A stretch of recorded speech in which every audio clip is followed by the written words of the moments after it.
Hello everyone, welcome to Exjapter channel. This episode I have a very special guest, my good friend Josh, and he has a nice perspective that is a little bit unique for the channel because not only did he live in Japan for a number of years, but he actually moved back to the US. So I asked him about culture shock arriving in Japan and reverse culture shock once he returned to the United States. So have a listen. I mentioned it in my introduction of you, and I wanted to ask you, at least to start today, what sort of experience you had, maybe perhaps first with culture shock in Japan, but then did you have any reverse culture shock after living there a number of years and then returning to the States to live? First, when I came to Japan, I actually came to Japan, I suppose, for the first time twice, you could argue. One time visiting you over winter break. Actually, I believe I arrived on Christmas Eve. Yeah, that's correct. I had an 11-hour layover in LA overnight, so I was exhausted. Then I had an international flight. Then I have a bus to Shinjuku where I met you, and I got off the bus and expecting to see you, and instead you brought some of your friends. One was this Japanese girl. She, before I could bow and introduce myself in whatever Japanese, she stuck out her hand and said, "Hi, I'm Kyoko," in flawless English. On the amount of sleep I was on, that just totally threw me for a loop. And I remember a second part of the time you visited me.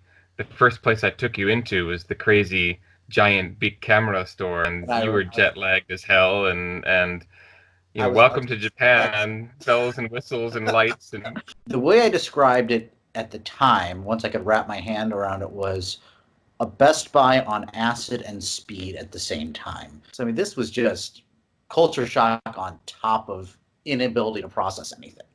And then you took me to a Starbucks. Right. So welcome back to America. But yeah, it's one of those things though that, you know, you mentioned how long ago this was, and after living in Japan for a number of years, you start taking everything for granted and you forget all of those strange and wonderful things that first surprised you. When I moved to Japan, so everything was still very new. I remember going to a grocery store, and that was my first functional moment, if you will. I had been living off of food left behind by my predecessor for, I don't know, maybe a few days at that point, no more than a week or so. And the Board of Education took a bunch of us ALTs over to one of the local grocery stores, and I had no idea how to get it around anywhere at that point. So I needed that. But I couldn't quite get my brain to click into what I had to do.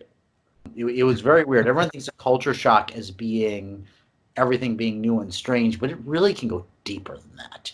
It can really just affect your ability to function at some levels as well.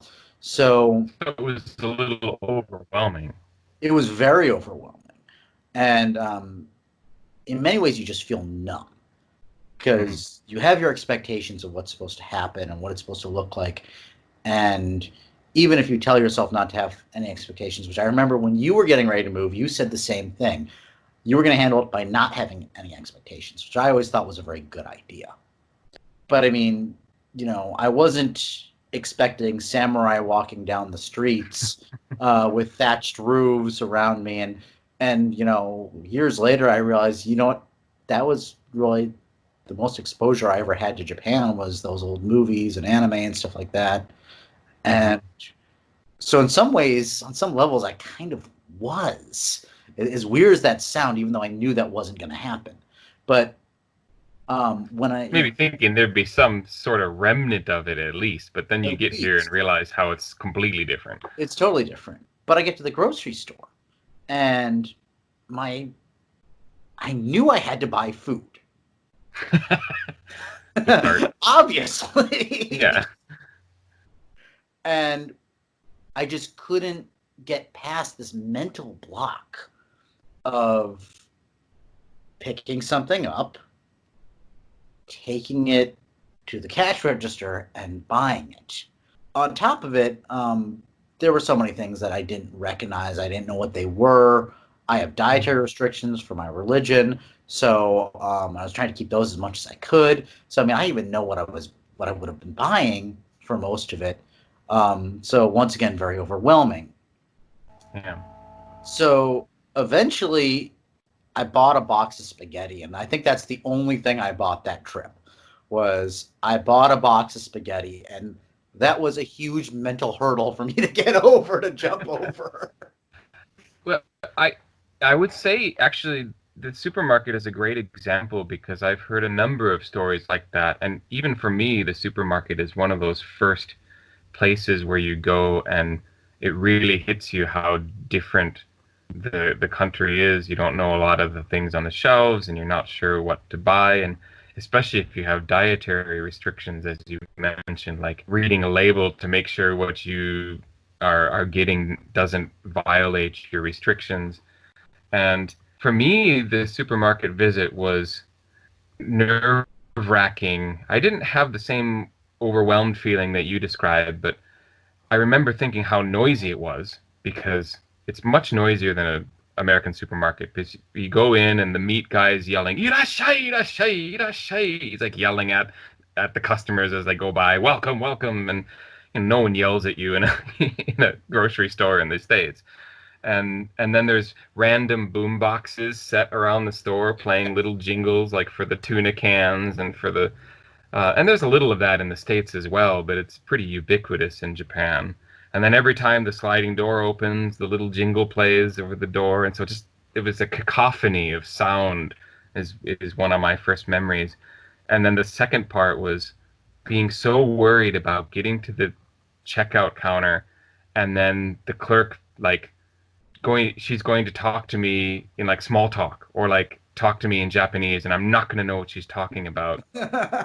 And then you realize that in Japan you can There's no shop small talk. an entire there's no small talk. You can shop an entire day and never have to say a word.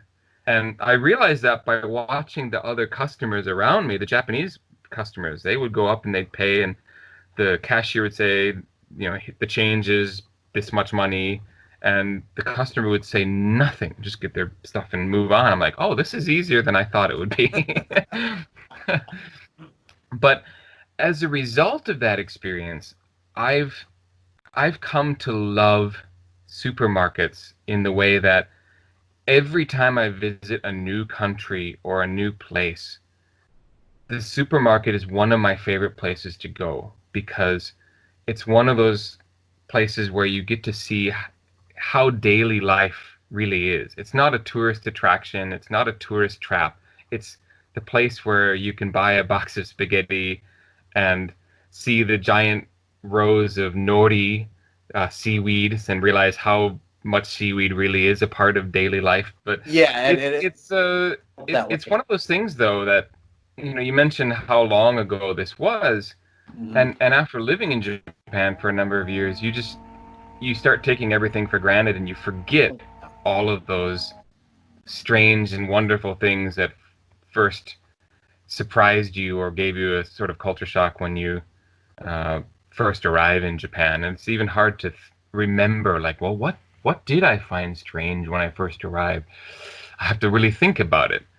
Um, how about when you returned to the States? You'd spent a number of years, beyond Jet. So it wasn't just your 3 years on Jet. You stayed a few more years after that. So you were here long enough that everything in America had, I'm sure, changed and had become different in many ways, or you were starting to see things differently because of your experience in Japan. Any particular experiences that stand out to you that you're like, wow, I never thought about this now, but after living in Japan, it really sticks out to me that this is weird about America. A big piece of reverse culture shock was when I was a college reunion. Met up with a bunch of my friends, and some of them had gotten a hotel room, and we all just went back to the hotel room, and I was kind of surprised we weren't getting alcohol. When I would go to a hotel room, say with my wife's family or with a group of maybe some work acquaintances, there would be a bottle of alcohol, like a bottle of whiskey or sake or something involved in us going back. Yeah, as much as alcohol is popular in the States, all social gatherings in Japan are greased with alcohol. Yeah. It's ubiquitous. You go on a trip Yeah. with coworkers, with your in-laws or whatever, it's going to be there. If you have another example, by all Yeah, means. another obvious one would be portion size. Every one of my friends who, when I was still in Japan, left Japan and then came back for a visit like a year later or whatever, every last one of them had gained weight. I got back to the States and I'd go to a restaurant and I would just feel stuffed and full and bloated and in pain. Yeah, My stomach would literally be stretching out. I'd be in pain from eating the entire thing. the elephant in the room these days, and the reason why I'm doing episodes in my home library is with COVID-19 going around the world. Do you see anything particularly interesting or odd or comparisons you could make between what you see around you and what you've heard from me or your wife as to what's happening in Japan? When this thing started going down, it started hitting Japan before it started hitting the States. And I heard that the prime minister had very suddenly decided that they were closing all schools. I was thinking that was quite the overreaction. I was rather surprised by that. Now, a few weeks, maybe a month later, it started hitting the US. And on Friday the 13th, coincidentally, on April 13th, they closed the schools here in Kentucky. In the U.S., you are getting people who are starting to protest saying we need to reopen things. And actually, this week in the United States, some states are starting to loosen restrictions. Kentucky has not done that yet, but Tennessee, which is just south of us, is. And I remember them talking on the news about how one of the counties that borders Kentucky or borders Tennessee is worried because they get people from Tennessee coming through, and they're worried about getting infections there. We're filming this right now. My time here in Kentucky is now after midnight on Saturday, May 2nd, 2020, which is the Kentucky Derby. I'm spitting distance from Churchill Downs. First of all, the day before Derby is another race. It's a filly race called the Kentucky Oaks. And that's a huge deal as well. I believe there's a big parade either the day before or the day of the Oaks. Derby is basically a 2-week party kicked off by a fireworks show and air show, followed by 2 weeks of events leading up to the Kentucky Derby. This is a huge deal in this town. And it's postponed until September. Thank you very much, Josh, for joining me, and I hope you stay healthy, safe, and well there in Kentucky. Thank you very much, Paul. I hope you and your family and all your friends and everyone else out there stays safe.